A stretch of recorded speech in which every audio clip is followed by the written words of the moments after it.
Ekitongole ekivunaanyizibwa ku makomera ekya Uganda Prison Services kikakasizza nti abasibe 9 mu kkomera lya Upper Prison abataakola bigezo bya kibiina kya 7 ebibonerezo byabwe byali byaggwako kyokka ne bayimbulwa nga kyekyavaako obutadda kukola bigezo byabwe. Ekitongole kya UNEB ekivunaanyizibwa ku bigezo mu alipoota yakyo gye kyafumizza kyalaze nti abasibe 9 be beewandiisa okutuula ebigezo by'akamalirizo ku mutendera gw'ekibiina ekyo7 omwaka oguwedde wabula nti abayizi 9 ebigezo ebyo tebaabituula. Akulira ekitongole ky'ebigezo Dan Nokoracho Dong yagambye nti ku bayizi 6 abaakola ebigezo 2 baayitidde mu ddala erisooka, 32 baayitira mu ddala eryokubiri, 15 mu lyokusatu ate 5 ne bayitira mu lyokuna, 6 ne bagwa. Candidates per district showing the numbers that have passed in the different grades, including that Division U.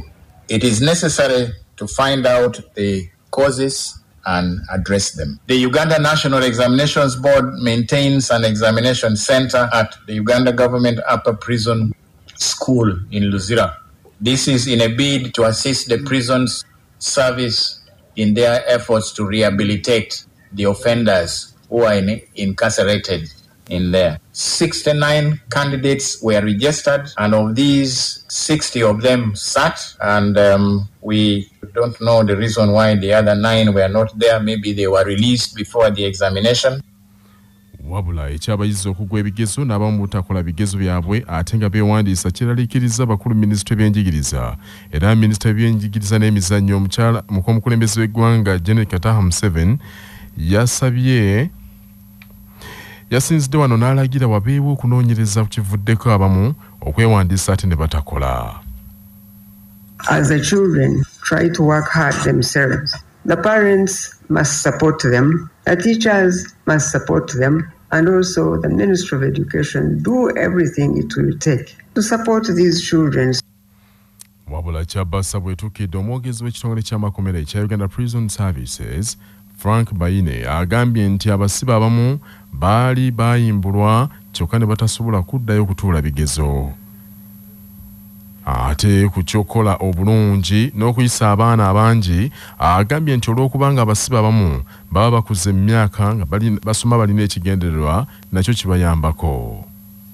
Bwamala obusibe bwe nga exams tezinatuuka tumugamba agenda n'akoma waakole naye abasinga baba tebasobola. Baali bamaze obusibe bwabwe ne benemererwa okukomawo. Basajja bakulu kukola eby'abato maturity naye matali oba weeyagalira n'osaba be basaba okuba nti basome wali bwabo bwakugamba nti nze tonteeka ku bya academic tebimuteekako. Bwe tubeera nabo tubeera nabo waliwo bwe tubeera nabo ne bakola naye bwe kati puluno tetwabayo. Mu bigezo by'ekibiina ekyomusanvu ebyafulumiziddwa ku Lwokuna abayizi ebitundu 88 ku 100 be baayise abalala bakunukkiriza mu mitwalo 9 babigudde okwetoola eggwanga naye nga UNEB egamba nti n'abaayise baasinze kuyitira mu ddala lya 3 na lya 4 ng'okutwaliramu ku mulundi guno abayizi tebaakoze bulungi nnyo ekiri awo.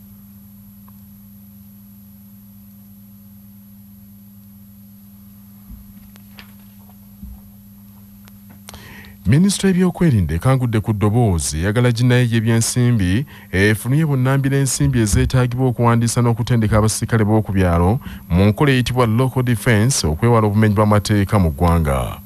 Gyevuddeko President Museveni alagira ministry eyo eddemu okuwandiisa amagye ag'oku byalo ng'emu ku nkola esuubira okuyitamu okukendeeza obumenyi bw'amateeka.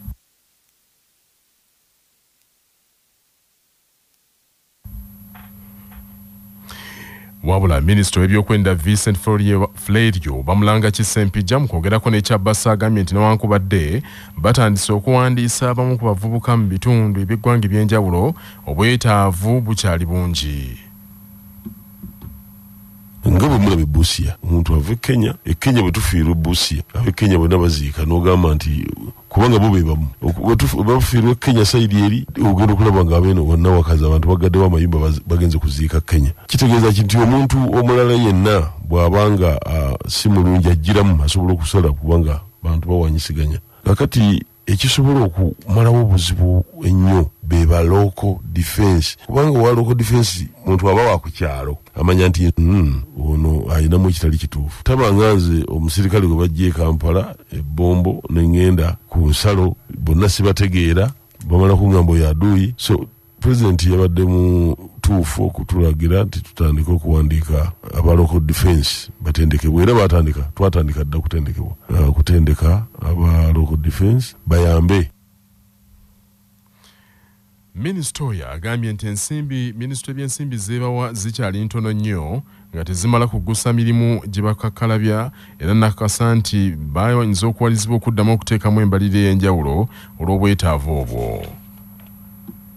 Fuka tulina kukola mulimu gwaffe ng'aba defense ne finance okugenda mu finance so minister of finance ekiragiro kyafunye tulina okutendeka ba defense abantu bafa abalambuzi bafa abaleeta ssente muno ag'abalambuzi batuddukako owulidde emirimu gy'abantu bafa abasuubuzi gifudde olw'obulumbaganya obuliwo obugundi so mukulu alagidde tutendeke tuba tukyetegekedde ebigwawo bitagize eki ebigwawo bitalaze.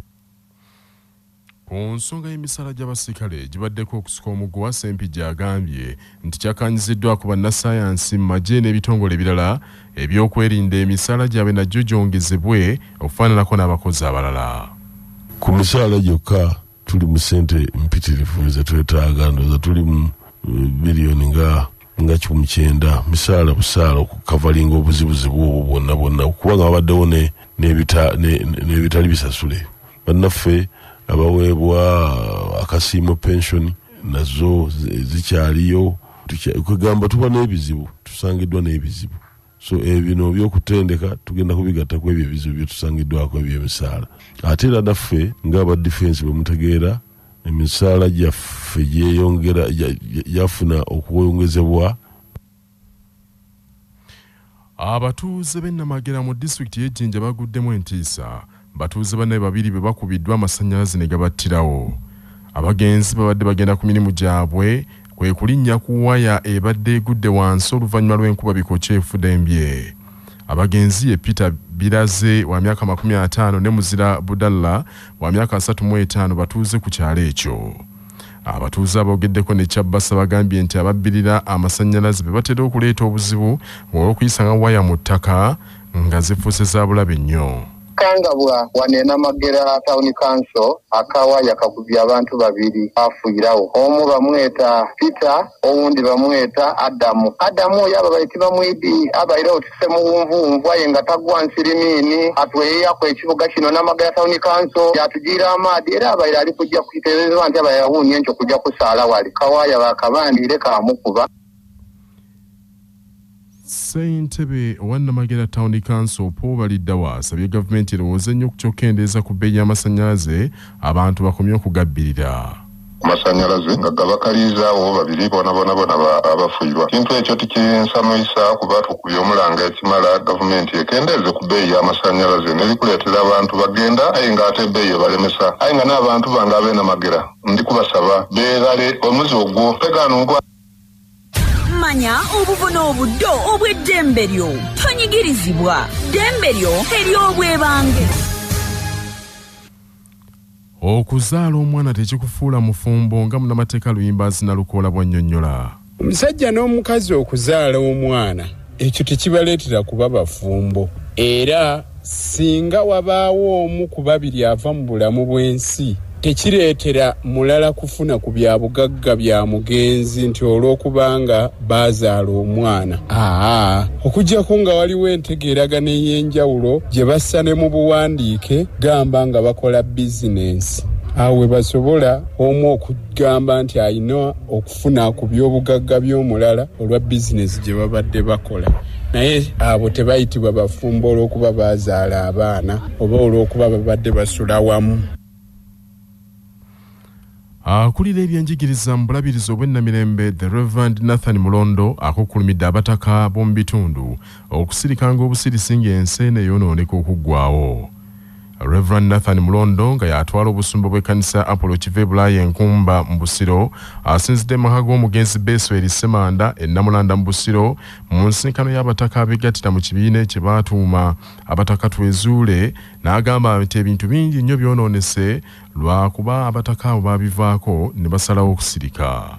Doza n'ekibba ttaka ne mubyesize mu kitundu abataka kusenguka mugenze mu byaleero mufuna awalala basaba mubeere mu bifo Mukama yeebazibwe era bw'oyingira awantu wano omanya wano wa mutaka tumukubireko mu ngalo kuma ekifo kino mwebalire ddala oyinza okutambula okuva n'otuuka Enkumba nga tosanze maka ga mutaka nga gano ongera okukubira taata ne maama mu ngalo Mayo mulembe guno kati mama n'amala agamba nti atuvaako n'abalala yinza okulaba okwolesebwa okw'enjawulo wano tewasaana wooteri bukonteyina tebujja awaawo byonoonye nno ebibuga gavana bono environment nkumanyi gwe oliwo ebyo naye waliwo ebisisa ebintu byaffe aye n'abakulembeze banatuyamba ogaana oyitayo mu nkumba gye tubeera teri makubu n'ebyava mu nsonga tuteekateeka bifo. Ssentebe wa disitulikiti wa Kiso Dr. Matialo Ngabwandika nga naye yeegatta ku kibiina ekyo akubiriza abataka obutakoma kuyingira buyingizi kibiina ekyo naye bamanye amakulu gaakyo. Nti tuli masekati ate mu kubeera mu masekati tuyingirwamu abantu bangi abatali baawa kakati ate bwe kyegasseeko obwavu kubanga obwavu ne Buganda kati bikwatagana kati ne tubeera n'abakadde baffe nga baawukanye naffe be bazaala n'abazzukulu era kyekivuddemu empisa okusereba mwe muvudde n'okutwala ebyaffe kuba buli muntu ali ku lulwe kyovula ntwalowooza ne tugaa tukole tutya tunoonye abataka abakyali abalamu.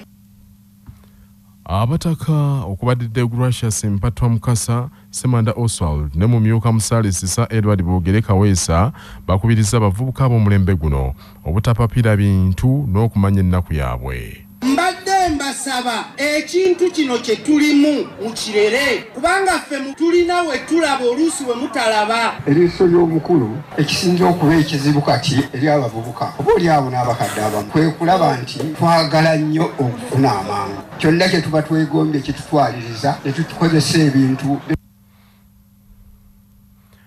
Abantu abasoba mu 200 be bakasenguka ku mwalo gw'ebbanga ogusangibwa mu gombola y'emugoye mu bizinga by'essese olw'ebiyitibwa ebyokola ebimazeeko emirembe bagamba nti byakatta omuntu omu n'abalala basoba 6 bali mu mbeera mbi.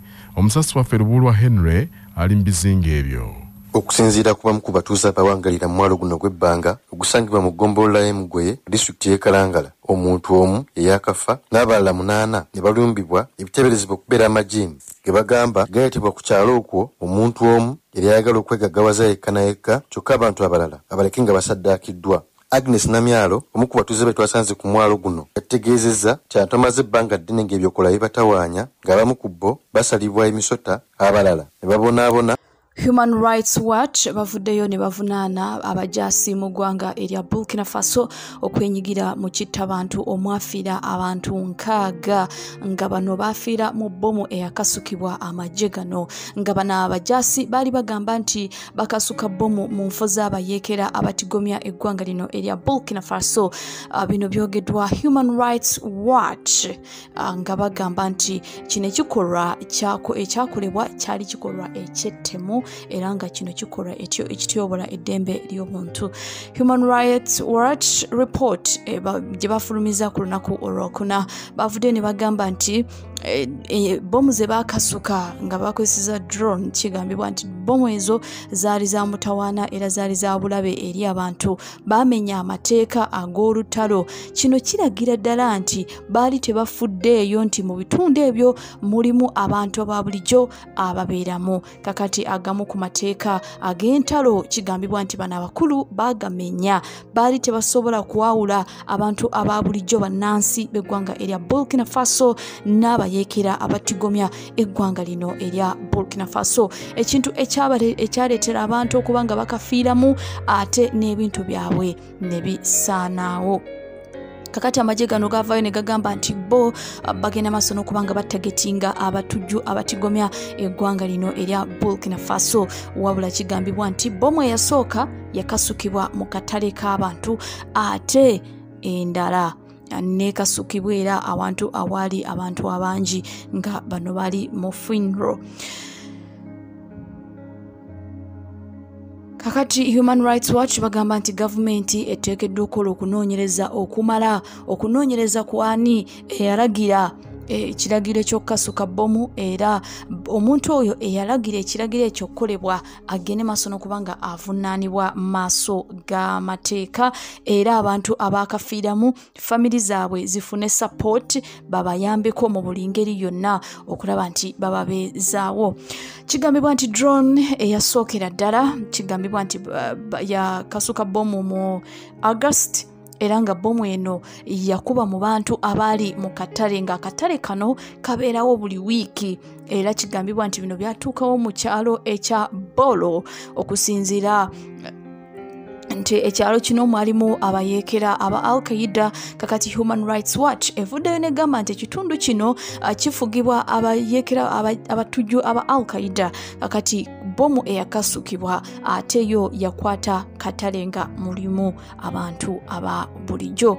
Abantu abasatu abawonawo bagamba nti abayeekera bano abatigomya eggwanga lino balabibwako nga bayingira mu katale kano mu biseera ebyo nga bbomu ekasukibwa era kigambibwa nti omu yabadde nga bamukubuuza ebibuuzo mu interview yavuddeyo n'agamba nti akatala ako kaali kajjuddemu abantu ababulijjo mu kaseera bbomu yakasukibwa.